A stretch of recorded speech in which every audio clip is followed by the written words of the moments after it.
सभी विद्वजनों को मेरा प्रणाम।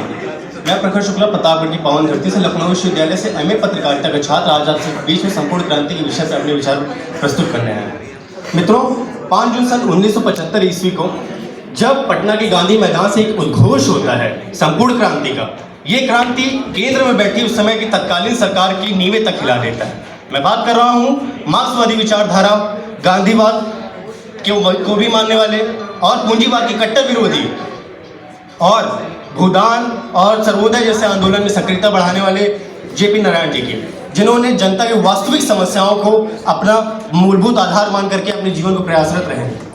मैं बात कर रहा हूँ लोकनायक जेपी नारायण जी की। मित्रों, मैं जब देखता हूँ कि इस आंदोलन की शुरुआत कि ठीक आंदोलन का रूप ले लिया और इस आंदोलन ने अब जो अपनी मांग रखी वो रखी थी कि शिक्षा व्यवस्था दुरुस्त हो, भ्रष्टाचार, अन्याय, असमानता के खिलाफ कड़ी से कड़ी कार्रवाई हो। इसका प्रभाव क्या होता है कि उस समय की तत्कालीन सरकार यानी 1975 में जो चीना भाई पटेल जी की सरकार थी वो गिर जाती है। जयप्रकाश नारायण कभी भी सत्ता के लोभी नहीं थे, इसलिए कभी भी उन्होंने कोई राजनीतिक पद नहीं ग्रहण किया। जब छात्र उनके पास पहुंचते हैं कि आप हमारे आंदोलन की अगुवाई करिए, तब वो जो है कहते हैं कि चलिए ठीक है, आपके आग्रह पे हम अगुवाई करते हैं।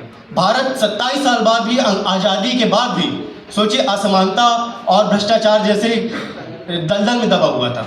ऐसे में जयप्रकाश नारायण जी ने जिस मजबूती के साथ इस आंदोलन का नेतृत्व किया वो वाकई में काबिल तारीफ था।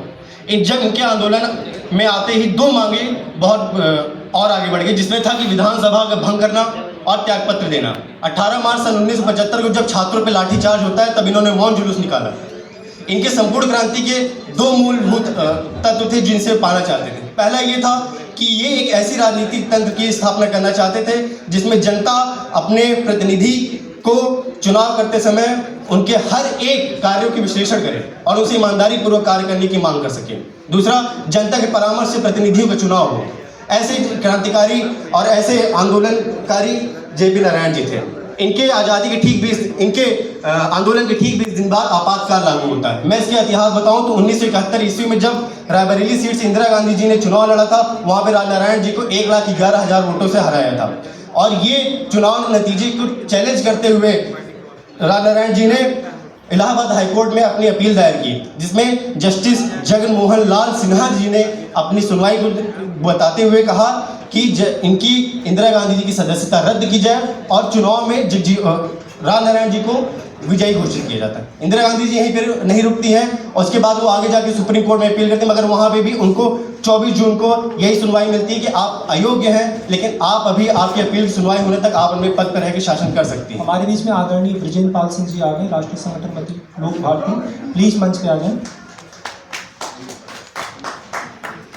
आप अपने पद पर रहकर शासन कर सकती हैं। जरा सोचिए उस समय क्या जो है हो रहा होगा। 24 जून की वो रात थी और उधर साइड दिल्ली के रामलीला मैदान में जेपी नारायण जी अपने पूरे आंदोलनकारियों के साथ एकत्रित होकर के सिंहासन खाली करो जैसे नारों को दे रहे थे। मित्रों, जब ये बात होती है, इंदिरा गांधी जी उस समय इस स्थिति को संभाल नहीं पाती हैं और उन्होंने रातों रात राष्ट्रपति भवन पहुंच करके संजय गांधी और उस समय उनके पश्चिम बंगाल के मुख्यमंत्री और कानून मंत्री साथ में थे, उनके साथ गृह मंत्रालय देश में एक सबसे बड़ा फैसला लिया गया आपातकाल का। यह आपातकाल जब 25 जून 1975 को लागू होता है तो देश में एकाएक सन्नाटा पसर जाता है। और मित्रों, जब उनको जो है चंडीगढ़ में नज़रबंद किया जाता है तब उन्होंने जेल डायरी लिखी और उसमें लिखा कि वो किस तरीके से अपने उन अनुभवों को व्यतीत करते हैं। मित्रों, संविधान संशोधन में धर्मनिरपेक्ष और अखंडता और जितने भी शब्दों का जुड़ना था और मौलिक कर्तव्यों को जुड़ना था।